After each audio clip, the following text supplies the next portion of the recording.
Hello बच्चों, lecture number 1 में आपका स्वागत है।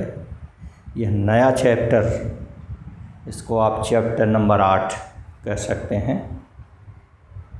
ठीक, इलेक्ट्रोमैग्नेटिक वेव्स, विद्युत चुंबकीय तरंगें। इस चैप्टर के तहत हम देखिए पढ़ते हैं ये विस्थापन धारा की आवश्यकता। तो इसको पढ़ने से पहले हम थोड़ी भूमिका बनाते हैं। जैसे ऑस्टेड ने बताया था कि जब किसी चालक में विद्युत धारा प्रवाहित की जाती है तो इसके चारों ओर चुंबकीय क्षेत्र उत्पन्न हो जाता है। इसका मतलब विद्युत धारा चुंबकीय क्षेत्र उत्पन्न करती है। ठीक इसी प्रकार लॉरेंज ने बताया कि चुंबकीय क्षेत्र में धारावाही चालक पर बल लगाने पर,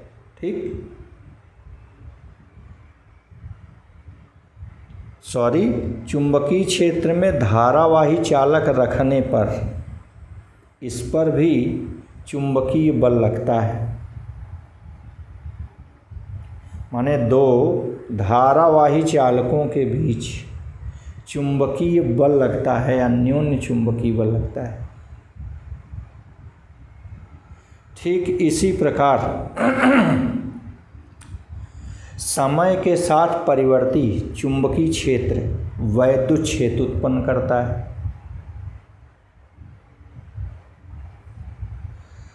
तो मैक्सवेल ने विद्युत तथा चुंबकत्व के इन मूलभूत सिद्धांतों का सममित का अध्ययन किया और इसके आधार पर उन्होंने बताया कि जब समय के साथ परिवर्ती चुंबकीय क्षेत्र वैद्युत क्षेत्र उत्पन्न कर सकता है तो निश्चित ही इसका उल्टा भी सत्य होना चाहिए, अर्थात परिवर्ती वैद्युत क्षेत्र चुंबकीय क्षेत्र उत्पन्न करेगा।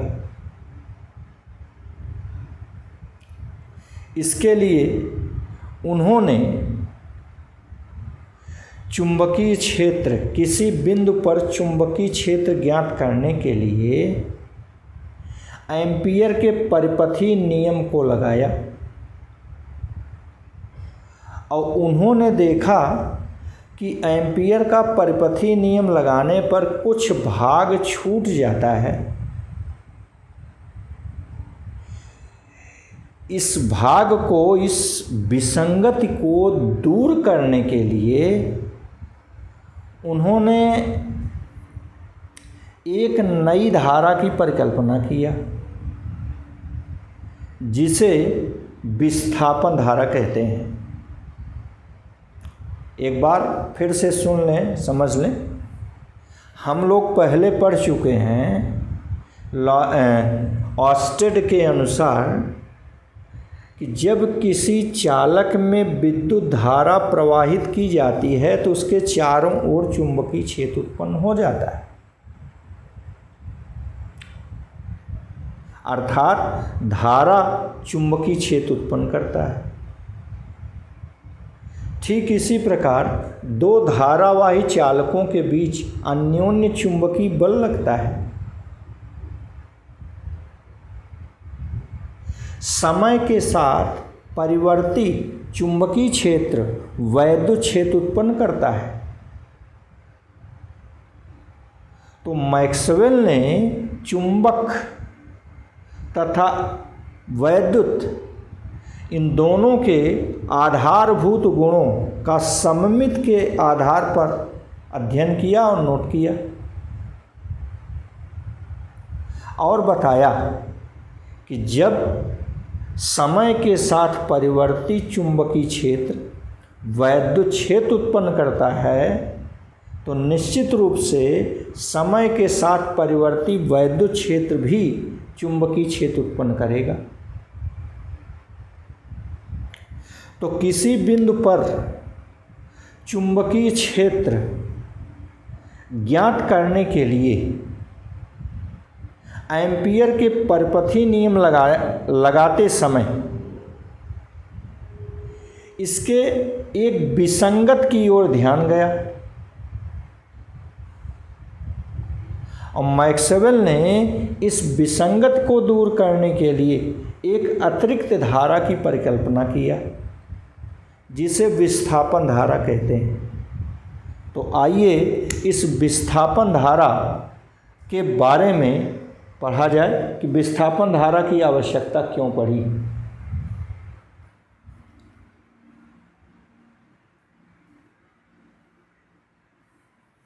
मैक्सवेल ने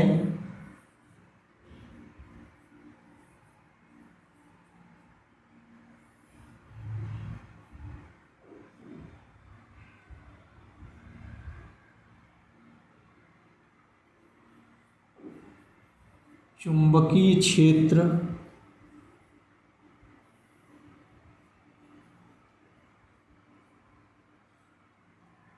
ज्ञात करने के लिए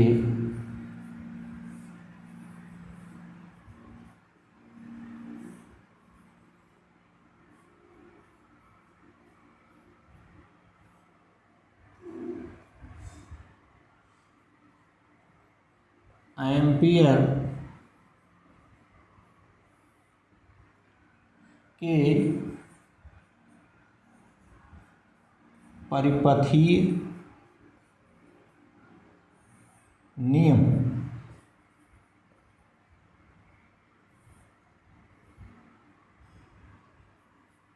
लगाते समय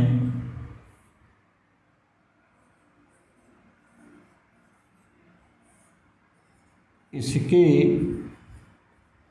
एक विसंगति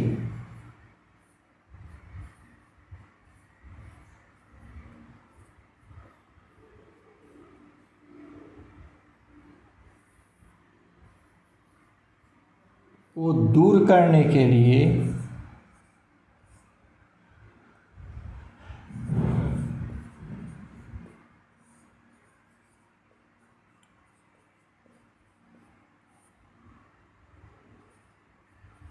एक अतिरिक्त धारा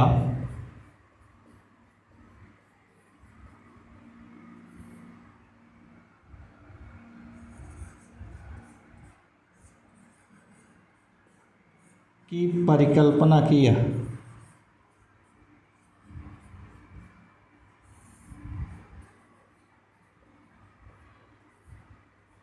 जिसे विस्थापन धारा कहते हैं।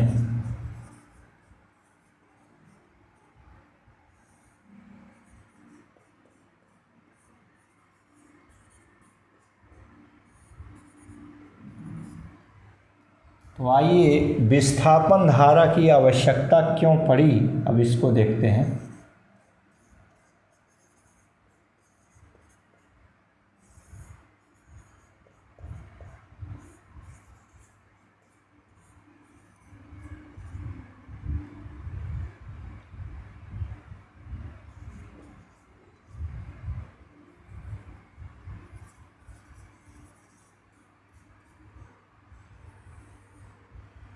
विस्थापन धारा की आवश्यकता,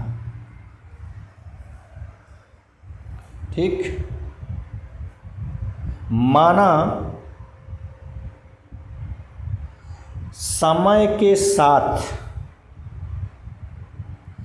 परिवर्ती धारा से जुड़े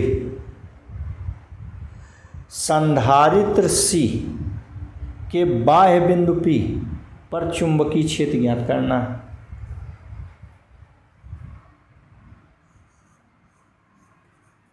माना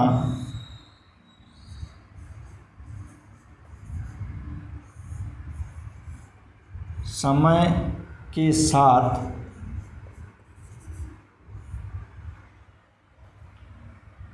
परिवर्ती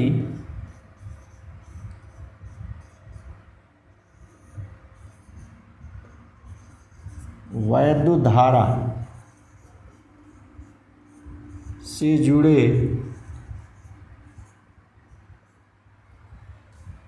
संधारित्र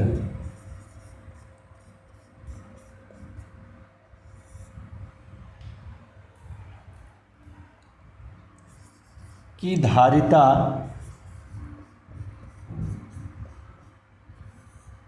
C है। इसके बाह्य बिंदु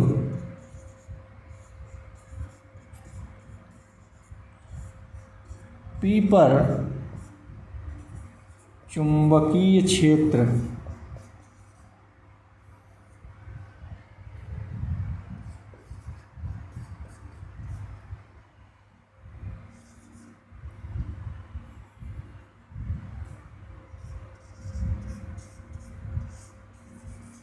ज्ञात करने के लिए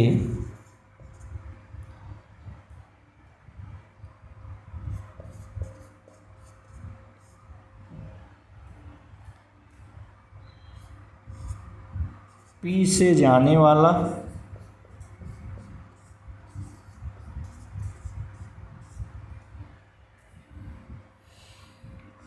R त्रिज्या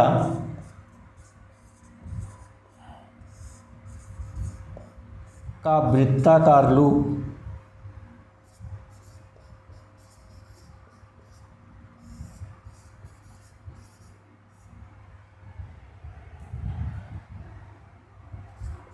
लिया,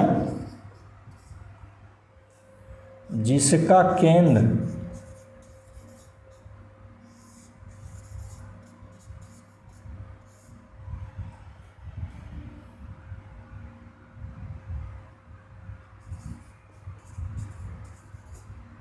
चालक तार पर व तल इसके लंबवत है।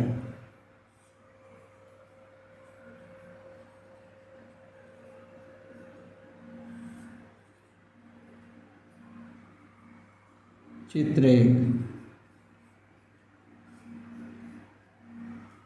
चित्र देखिए,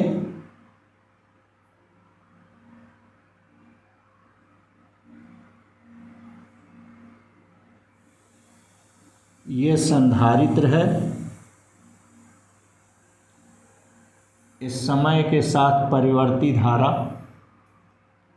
इसमें बह रही है, मान लीजिए IT है ये।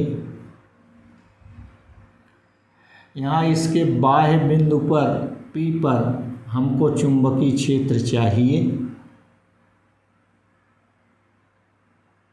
इसके लिए हम इस P से जाने वाला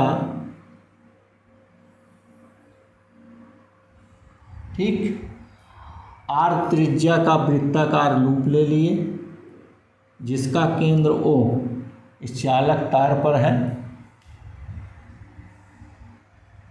ठीक, और इसको सही करिए।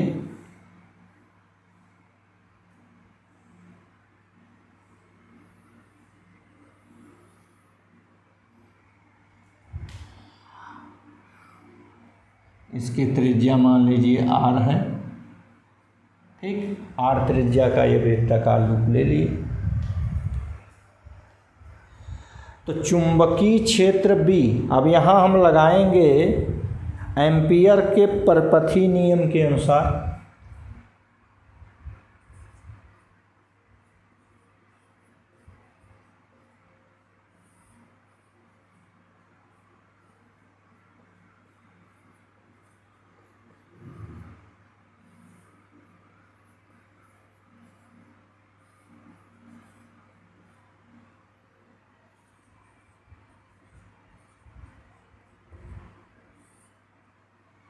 चुंबकीय क्षेत्र B का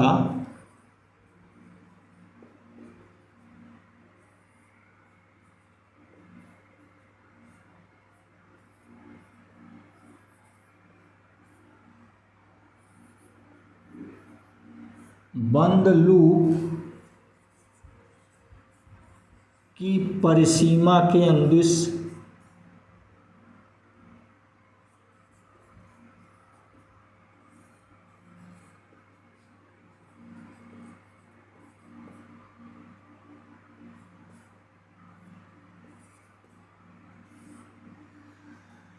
रेखा समाकलन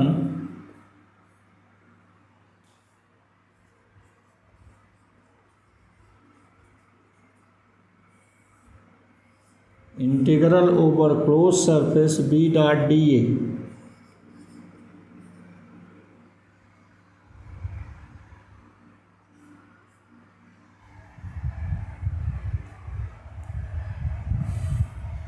रेखा समाकलन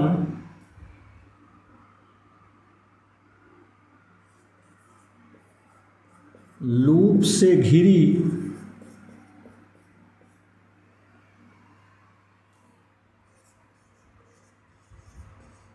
संपूर्ण धारा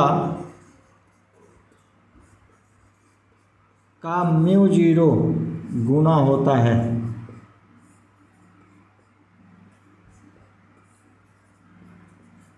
अतः integral over closed path B dot D L equal mu zero into आई।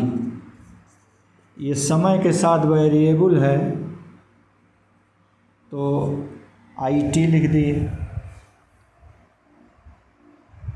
इसको समीकरण एक कह दें।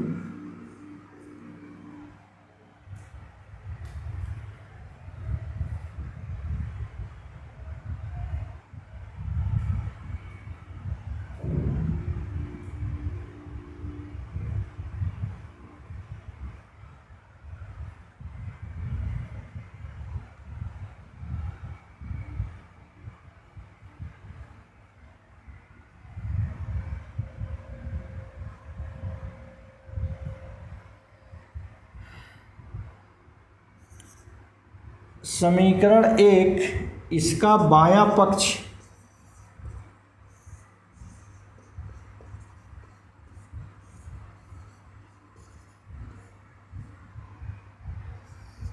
Integral over close surface B dot D L equal to B into इसकी पूरी परिधि हो गई 2 पाई आर। क्योंकि यह जो B और DL के बीच का कोण ये तल के लंबवत है तो 90 अंश हो गया, 0 हो गया। तल पर लंबवत तो तल पर हम लंब खींचेंगे, तल के लंबवत क्षेत्र भी है तो दोनों लंब एक दूसरे के समांतर हो जाएंगे, थीटा 0 हो जाएगा। तो cos theta A dot B बराबर होता है ए बी कॉस थीटा। तो इसे B dot D L, B D L cos theta. तो बी डी एल का मान इसकी परिधि 2 pi R, cos theta cos 0 1 हो गया। तो ये हो गया बी इंटू 2 पाई आर।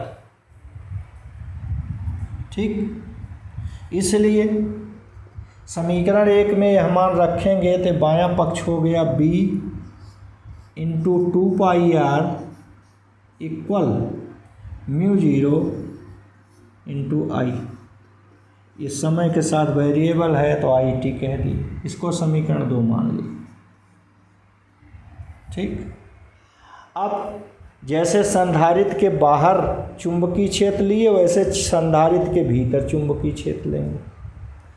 अब संधारित्र के भीतर बिंदु यम पर चुंबकीय क्षेत्र ज्ञात करने के लिए इसी आर त्रिज्या का बिंदु यम से जाने वाला पुनः सममित वृत्ताकार लूप लेते हैं।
संधारित्र के भीतर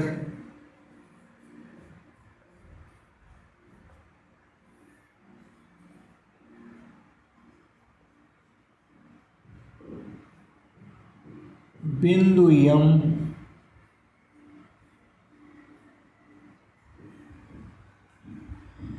से जाने वाला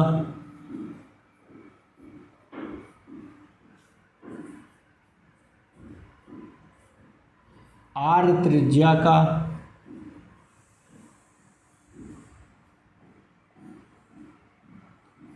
पूर्व के सममित, जैसे पहले वृत्ताकार लूप लिए थे वैसे अब भी पूर्व के सममित वृत्ताकार लूप लेते हैं।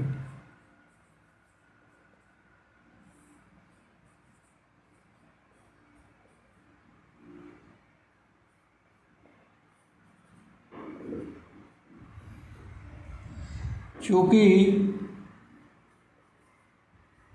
लूप में बहने वाली धारा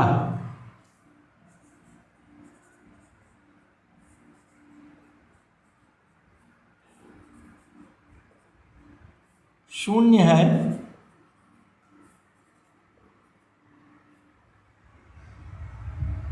अतः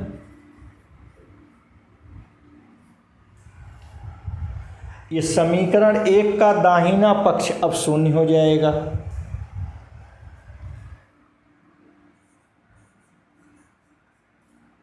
समीकरण 1 का दायां पक्ष बदलकर शून्य हो जाएगा।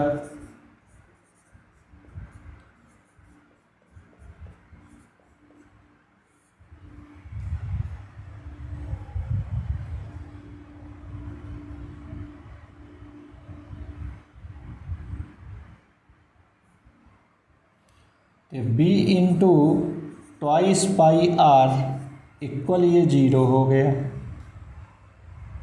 ये समीकरण 3 हो गया। तो इसका अर्थ ये हुआ या तो समीकरण 1 सही है, एम्पियर का परिपथी नियम, या फिर ये समीकरण 3 सही है। अब लेकिन इन दोनों में विरोधाभास यही एम्पियर का परिपथी नियम लगाने पर ही आया है। इसका मतलब इस एम्पियर के परिपथी नियम का कुछ भाग अवश्य ही छूट गया है। आइए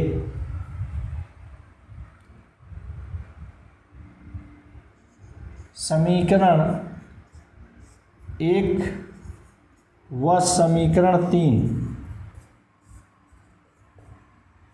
में विरोधाभास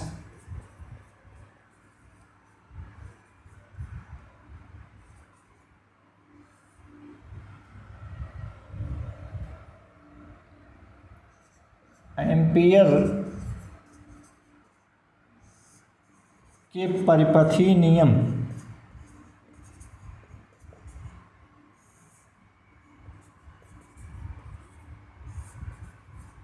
के कारण आया है।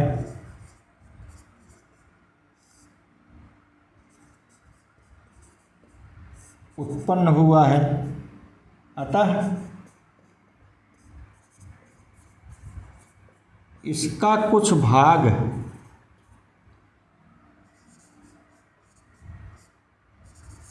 छूट गया है। ठीक, इसका कुछ भाग छूट गया है। यह भाग इस प्रकार होना चाहिए कि बिंदु P और बिंदु M दोनों पर चुंबकीय क्षेत्र का मान समान हो।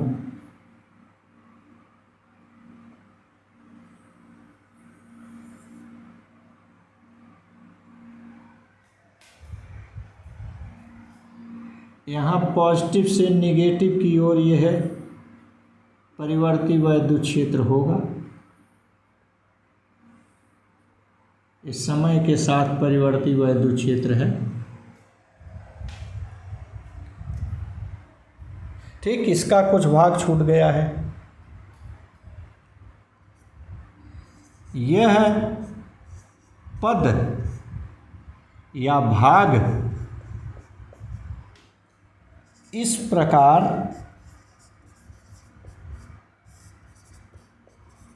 होना चाहिए कि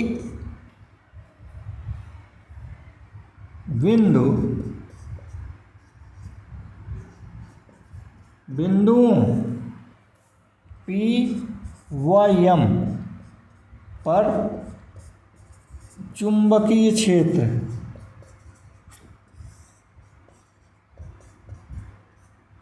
समान हो।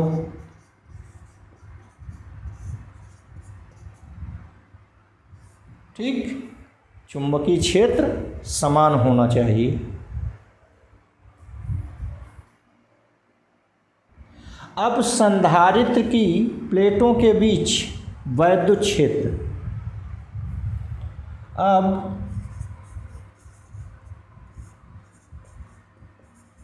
संधारित्र की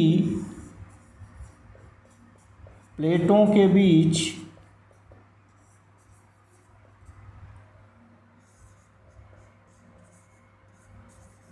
वैद्युत क्षेत्र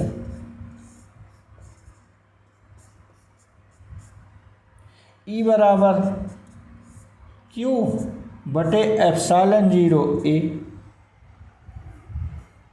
ये समीकरण 4 हो गया। ठीक, अतः तल से बद्ध वैद्युत फ्लक्स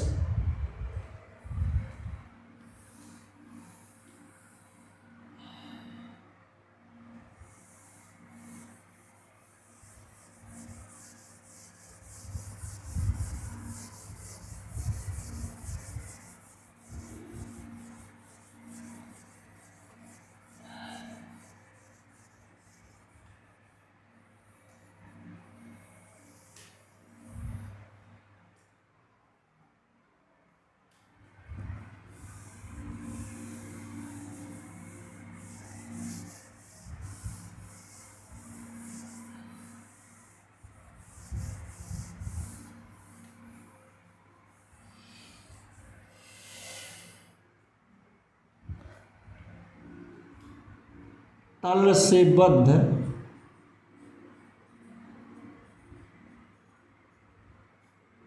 वैद्युत फ्लक्स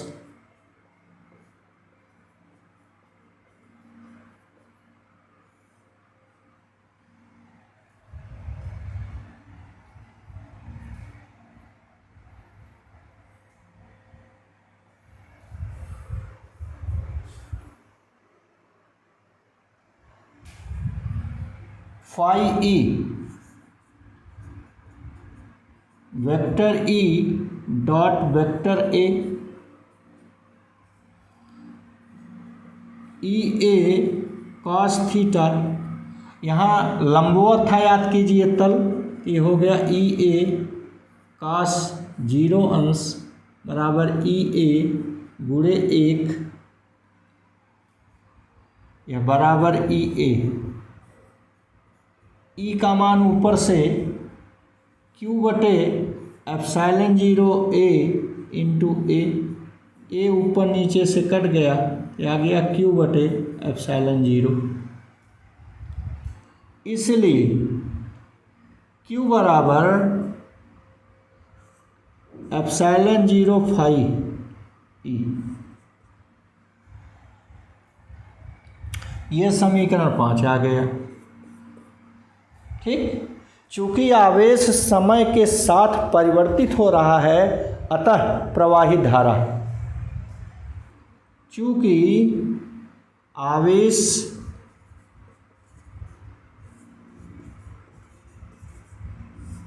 समय के साथ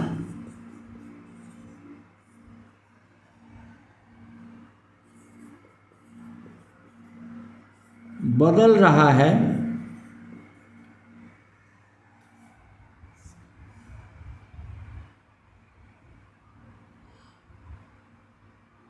इसलिए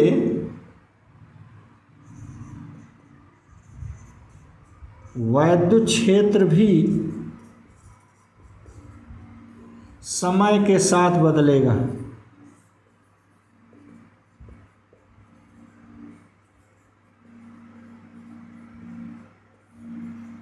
ठीक, तो आवेश समय के साथ बदल रहा है, अतः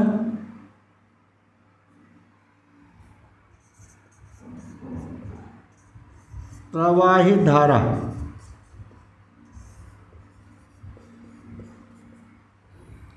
आप जानते हैं आवेश प्रवाह की दर derivative of Q with respect to time. Q का मान ऊपर से epsilon 0 phi E, epsilon 0 phi E with respect to T. ध्यान दीजिए एप्सिलॉन 0 ये कांस्टेंट है, बाहर हो गया, derivative of phi E with respect to T. ठीक,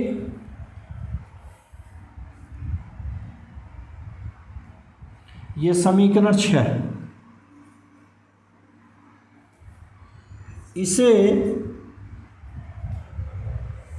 यही एम्पियर के परपथी नियम का छूटा हुआ भाग है, इसे हम विस्थापन धारा कहते हैं। यही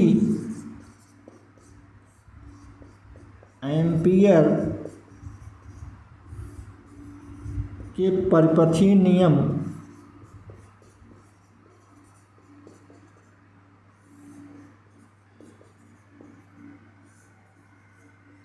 का छूटा हुआ भाग है।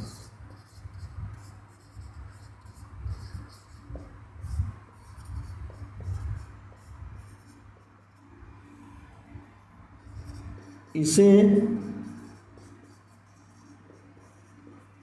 विस्थापन धारा कहते हैं।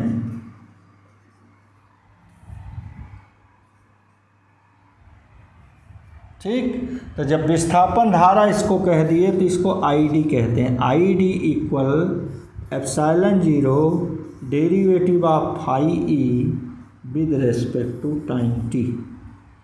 ये समीकरण 6 हो गया, इसको 6 मान यहाँ से हटा।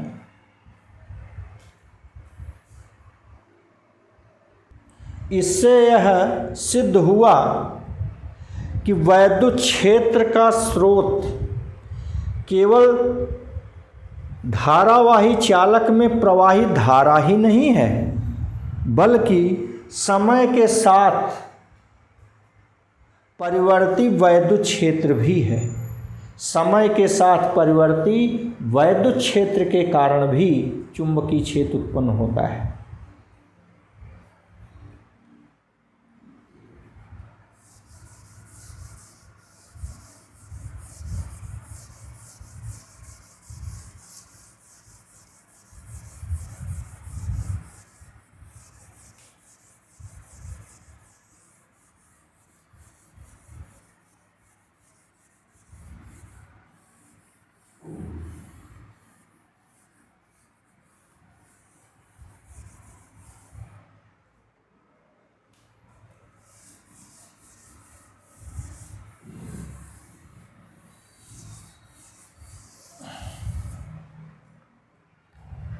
इस प्रकार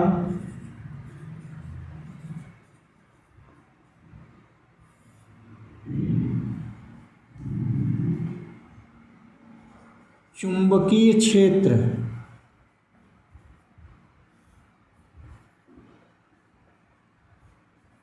का स्रोत केवल चालन धारा ही नहीं,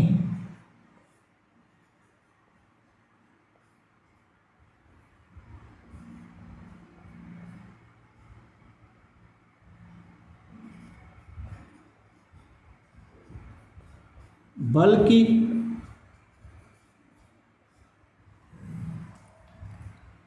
समय के साथ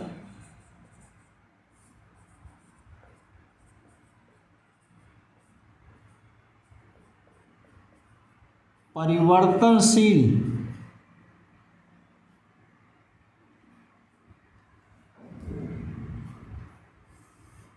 वैद्युत क्षेत्र भी है।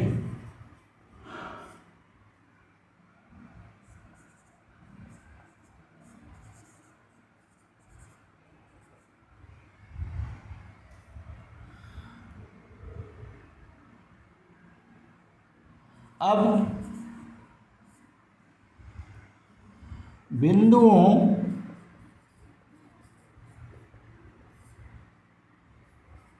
पी व एम पर वैद्युत क्षेत्र, चुंबकीय क्षेत्र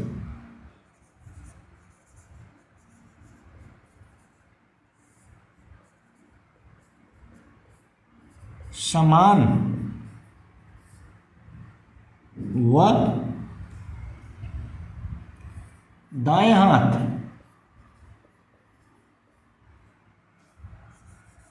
के नियम से कागज तल के लंबवत ऊपर, जिसे हम डॉट द्वारा ठीक की ओर होगा,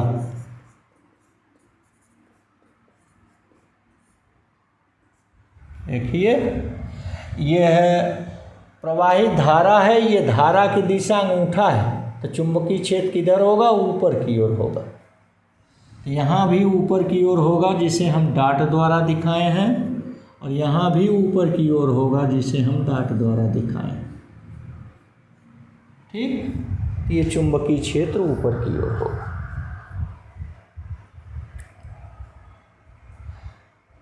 क्लियर? तो अब नेट धारा,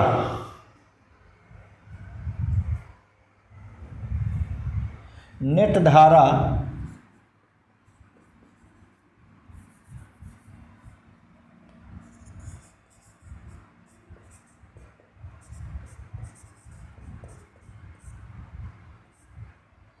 I equal IC plus ID, ये नेट धारा हो गई, ये समीकरण 7।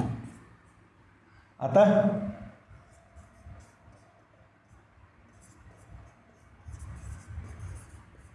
एम्पियर के परिपथीय नियम से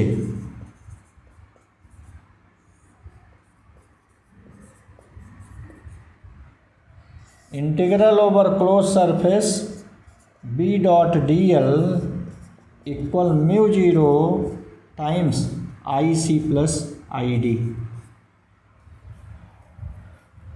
ये हो गया mu zero IC plus mu zero into ID का मान epsilon zero derivative of IE with respect to T, integral over close surface B dot DL। ठीक, यह समीकरण 8 आ गया। इसे एम्पियर मैक्सवेल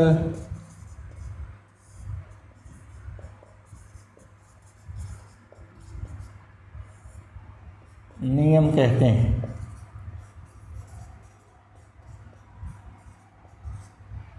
ठीक, अब मैक्सवेल के विद्युत चुंबकीय तरंगों का सिद्धांत पढ़ेंगे।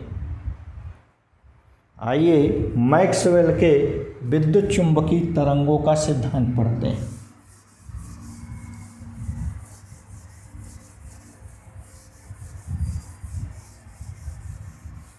ये बहुत ही इम्पोर्टेंट था भाई, विस्थापन धारा। इसको आप बोर्ड के लिए इम्पोर्टेंट लिख लीजिए, बढ़िया प्रैक्टिस कर लीजिए, बोर्ड के लिए बहुत ही इम्पोर्टेंट है।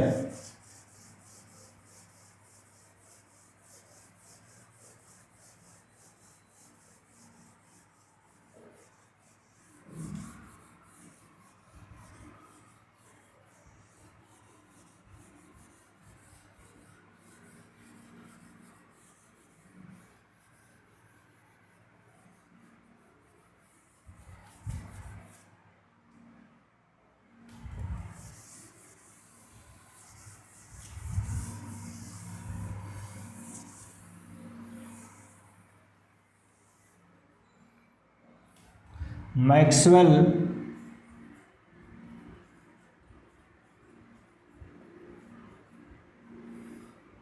के विद्युत चुंबकीय तरंगों का सिद्धांत।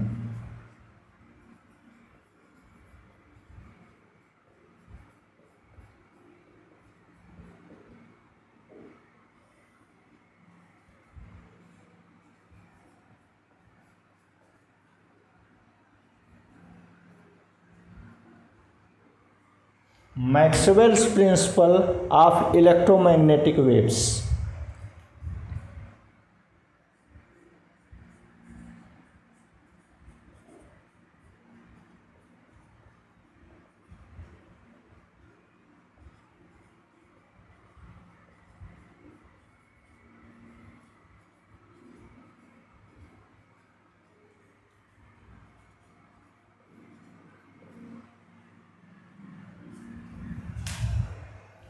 मैक्सवेल ने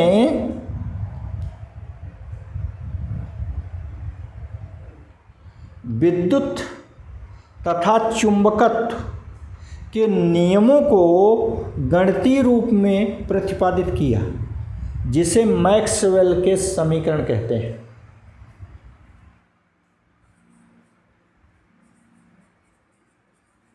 मैक्सवेल ने विद्युत व चुंबकत्व के आधारभूत नियमों को गणितीय रूप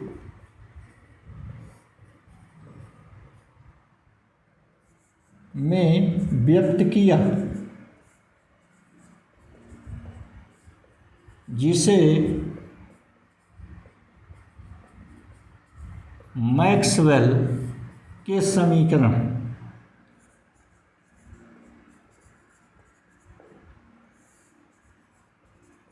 कहते हैं। चलिए, पहला नियम विद्युत का गॉस का नियम।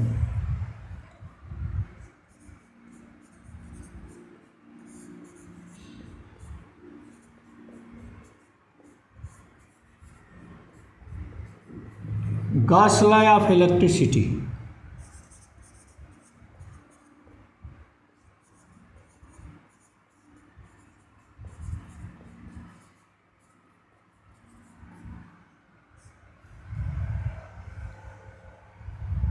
तो किसी बंद परिपथ के तल के अनुदिश वैद्युत फ्लक्स उस तल में संपूर्ण आवेश का 1/ε0 गुना होता है। किसी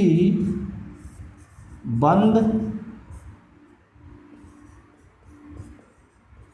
परिपथ से बद्ध वैद्युत फ्लक्स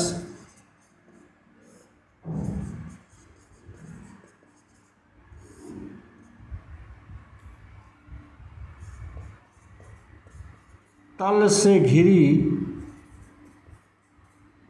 संपूर्ण धारा,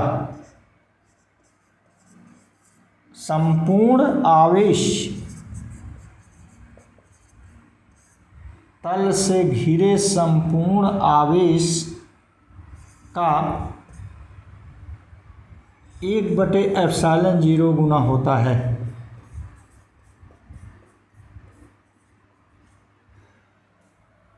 integral over closed loop E.dA equal Q/ε0। ये समीकरण 1 हो गया। ये पहला समीकरण है गॉस मैक्सवेल का। चलिए दूसरा पढ़ते हैं। चुंबकत्व का गॉस का नियम। चुंबकत्व का गॉस का नियम।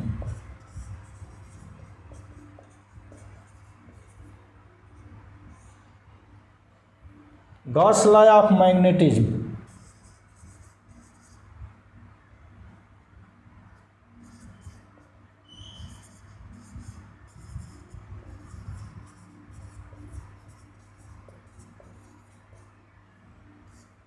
ठीक, यहाँ भी किसी बंद परिपथ से बद्ध चुंबकीय फ्लक्स सदैव शून्य होता है।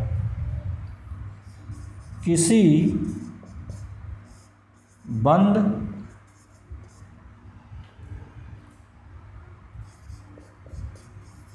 परिपथ से बद्ध चुंबकीय flux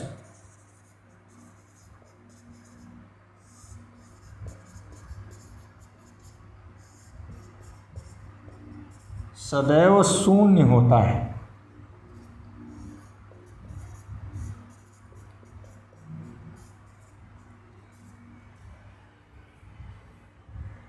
integral over close surface B dot D A equal 0, ये दूसरा समीकरण है।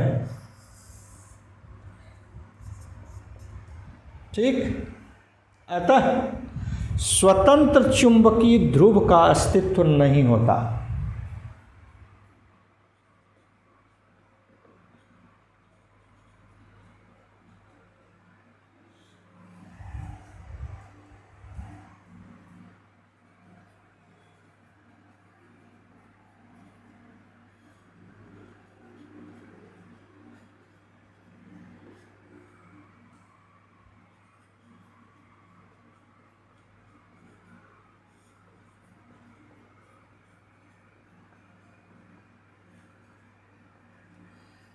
स्वतंत्र चुंबकीय ध्रुव का अस्तित्व नहीं होता है। तीसरा, विद्युत चुंबकीय प्रेरण का फैराडे का नियम।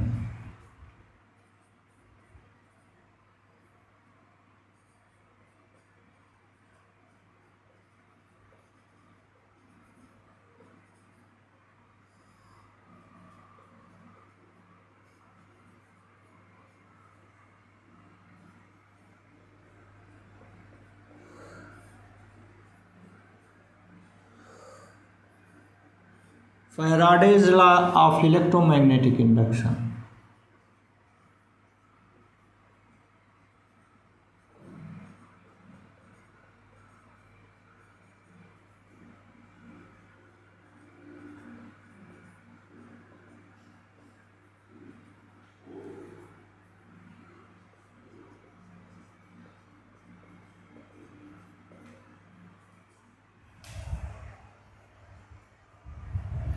किसी बंद परिपथ के अनुदिश प्रेरित विद्युत वाहक बल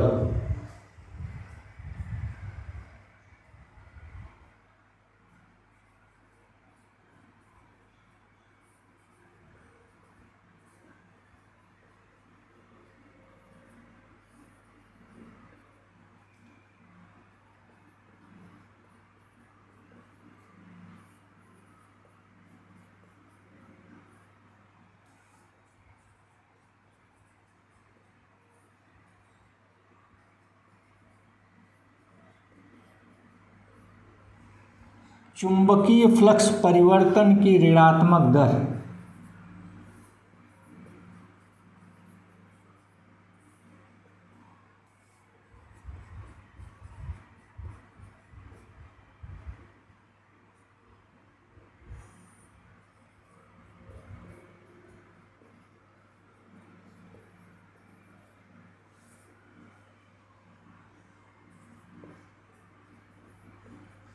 के बराबर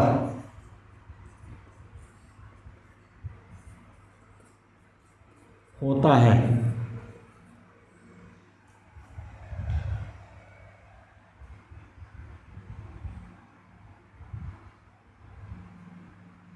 अतः E equal negative derivative of phi B with respect to T. ये समीकरण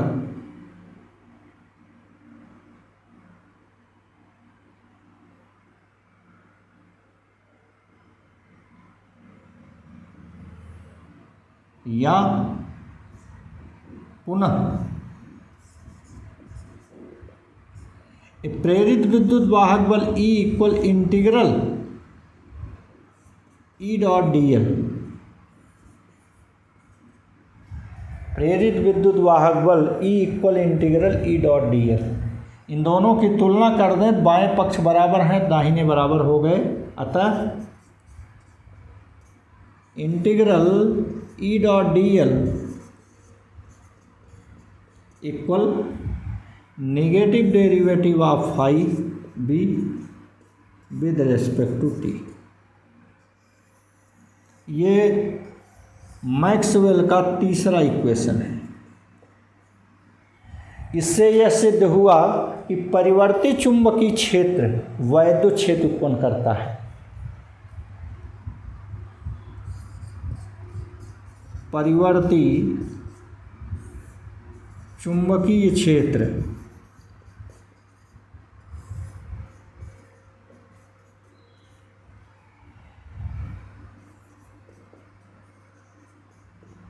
वैद्युत क्षेत्र उत्पन्न करता है।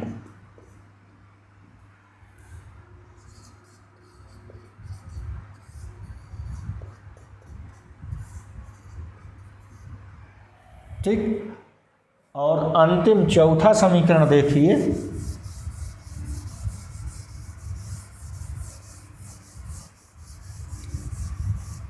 एम्पियर मैक्सवेल परिपथीय नियम।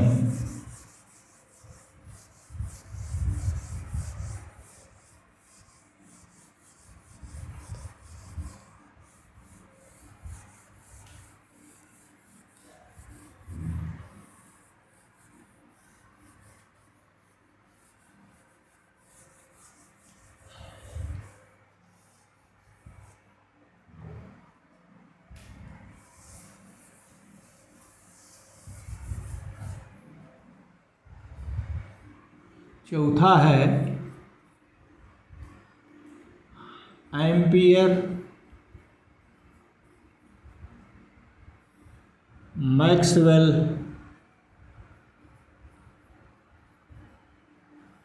परिपथीय नियम।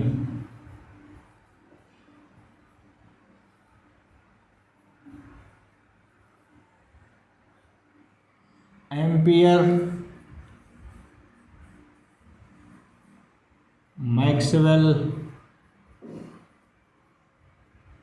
सर्किटल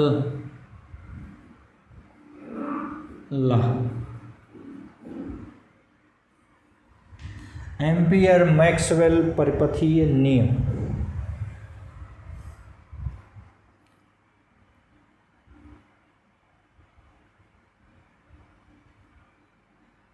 किसी बंद परिपथ चुंबकीय क्षेत्र का बंद परिपथ के अंदिश रेखीय समाकलन चुंबकीय क्षेत्र B का बंद परिपथ के अनुदिश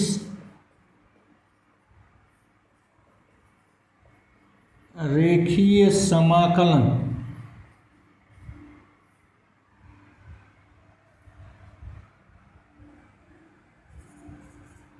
इस पथ से प्रवाहित कुल धारा का μ0 गुना होता है।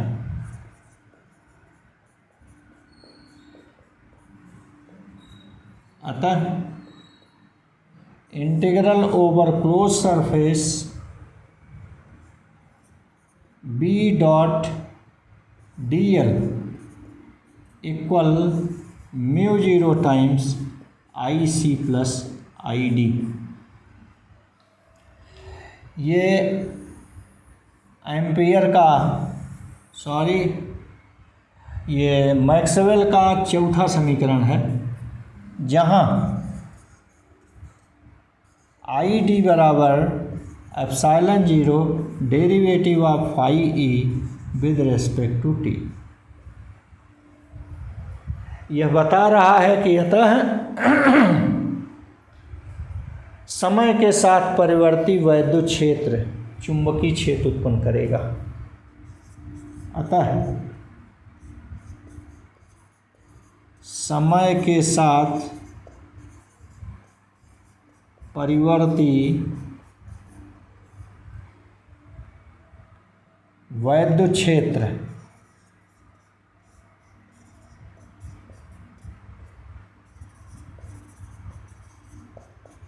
चुंबकीय क्षेत्र उत्पन्न करेगा।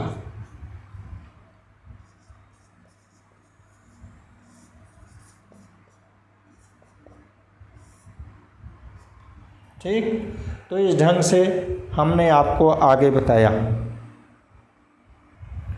अब विद्युत चुंबकीय तरंगें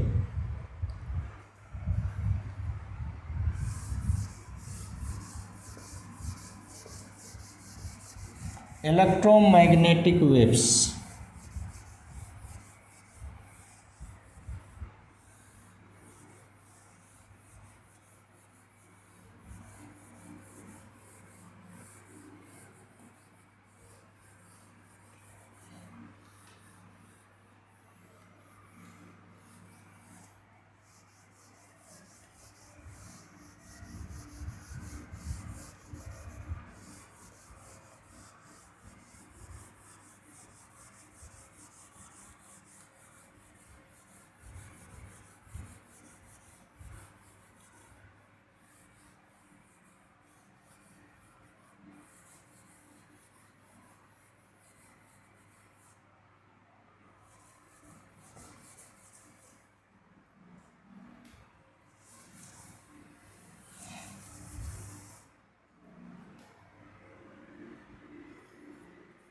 विद्युत चुंबकीय तरंगें इलेक्ट्रोमैग्नेटिक वेव्स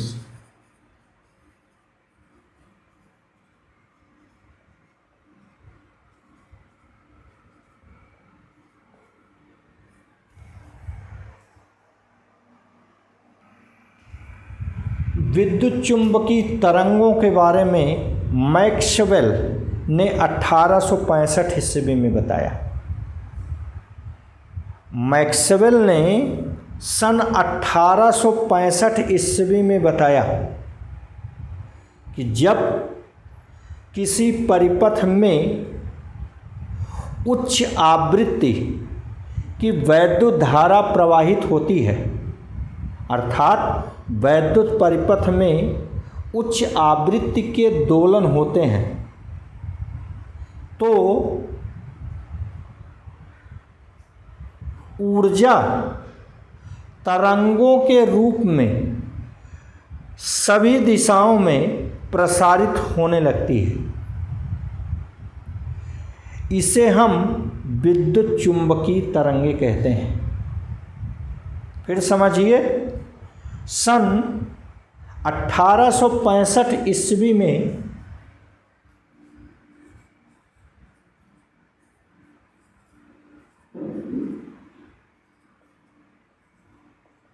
मैक्सवेल ने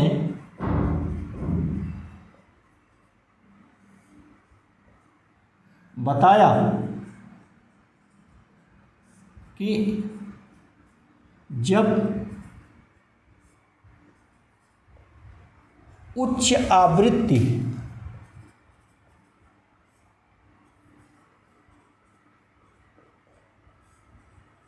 की विद्युत धारा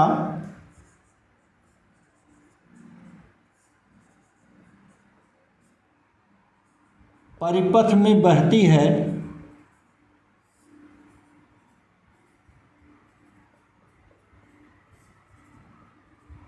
अर्थात परिपथ में उच्च आवृत्ति के दोलन होते हैं,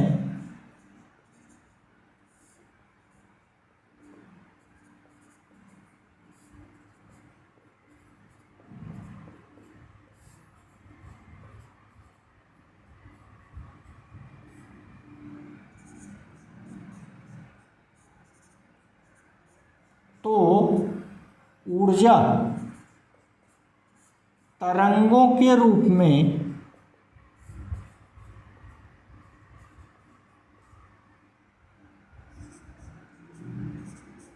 सभी दिशाओं में प्रसारित होती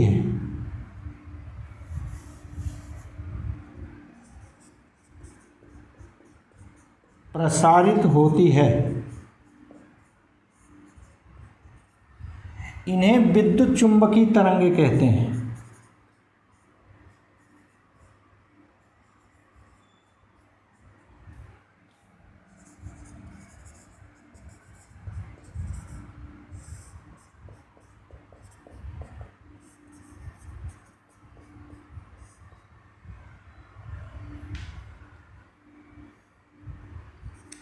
इनके चलने के लिए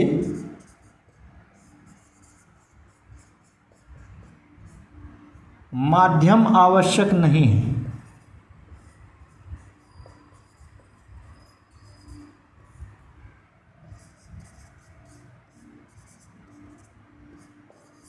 प्रयोग द्वारा देखा गया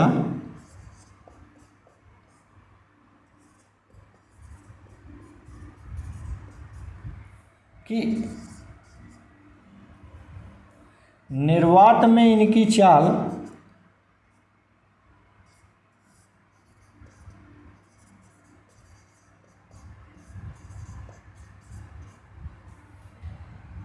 तीन गुणे 10⁸ मीटर प्रति सेकंड है, जो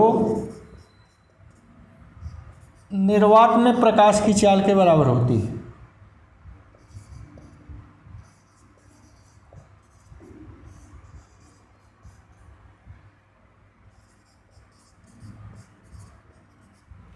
अतः प्रकाश विद्युत चुंबकीय तरंगों के रूप में चलता है।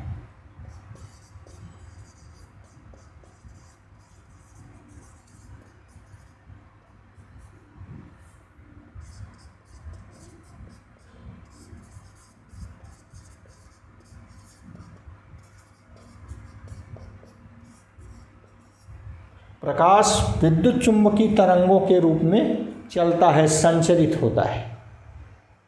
इसमें वैद्युत वेक्टर व चुंबकीय वेक्टर परस्पर लंबवत होते हैं।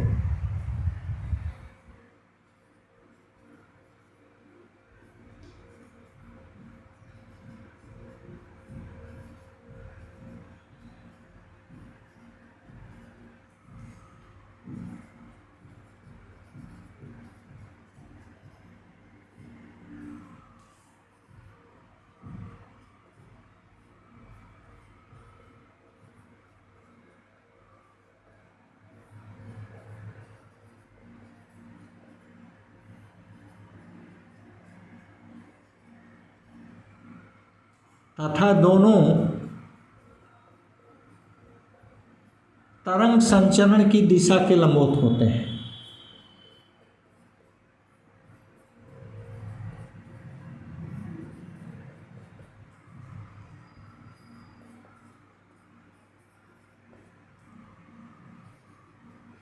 भी लंबवत होते हैं।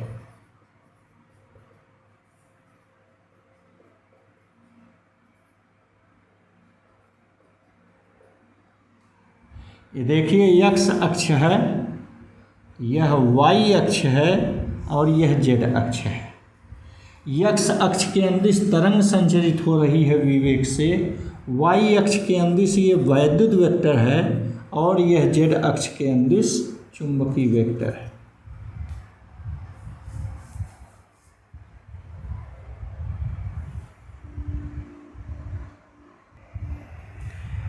यह तरंग संचरण की दिशा है।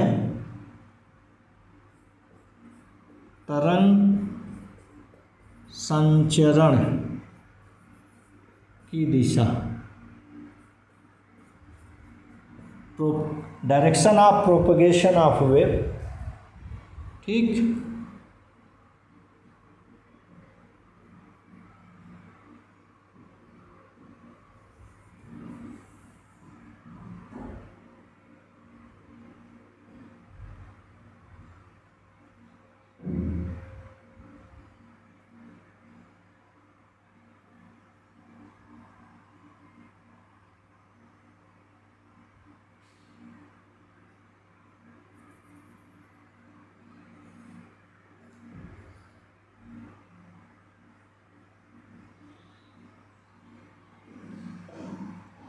देखिए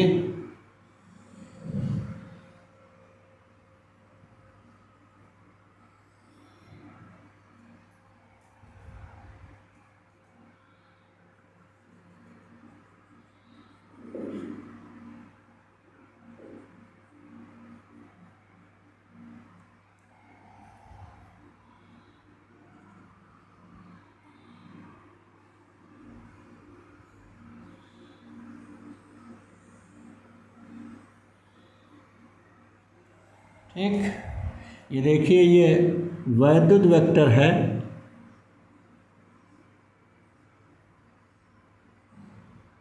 ये सब वैद्युत वेक्टर हैं।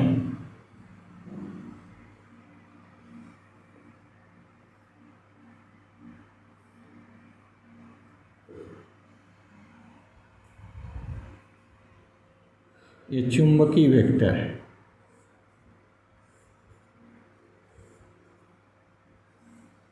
ठीक,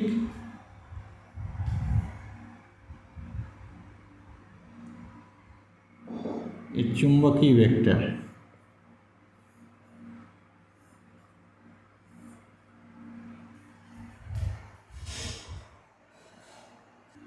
इस ढंग से आपने देखा कि प्रकाश विद्युत चुंबकीय तरंगों के रूप में सभी माध्यमों में चलता है। धन्यवाद।